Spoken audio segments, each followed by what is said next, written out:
వచ్చినోడు అలా ఇంకా నేను తినలేమన్నా, మా వల్ల కాదు అన్నదాకా సేవ చేయించేవాడు ఇటు పెట్టాడు. ఇప్పుడు ఆయన ప్రభుత్వం తీసుకున్నట్టు ఇప్పుడు నీకు నాకు ఆ పరిచర్య అప్పగించాడు. బైబిల్ నీతిమంతులు జ్ఞాపకం చేసుకుంటా ఆశీర్వాదం. ఆయన అవసరతని ఎవ్వడికి చెప్పేవాడు కాదు. కష్టపడి పిల్లలను పెంచాడు. తన అవసరం ఇది అని చెప్పేవాడు కాదు. వాళ్ళ పైకి తీసుకొచ్చాడు. ఇప్పుడు నేను ఆయన ఇప్పుడు ప్రభు దగ్గర ఆనందిస్తున్నాడు.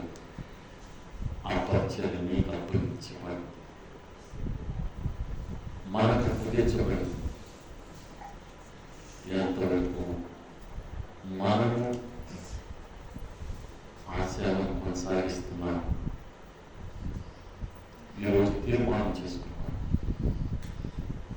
ప్రభు అన్ని విడిచిపెట్టిన పరిచయాన్ని మేము ఇంకా విడుదలపరుస్తాం. నాకు తెలిసి ఇక్కడ బస్ స్టాప్లో నిల్చుంటే ప్రతి ఓడికి తెలుసు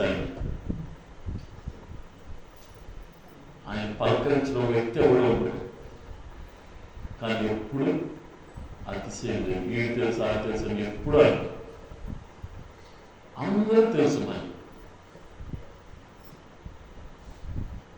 ఇంకోటి నేను ఆలోచిస్తాను, ఒక్కసారి పరిచయం ఆయన పేరు మర్చిపోతామంట.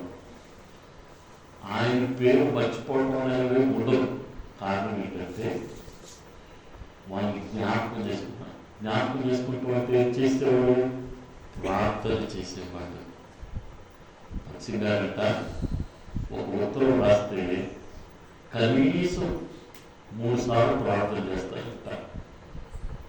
అన్నకు కూడా ఒక పేరు గుర్తుండాలి అంటే, ఉదాహరణకి మనమే ఉన్నాము, ఆ ధైర్యం నాకు గుర్తురాదు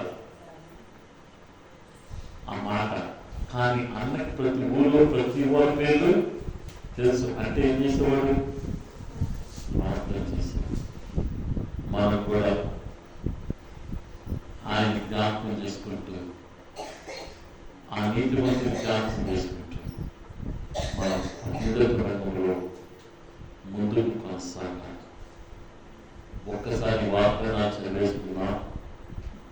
నేను ప్రిపేర్ అయ్యాను, కానీ టైం లేదు. రేపు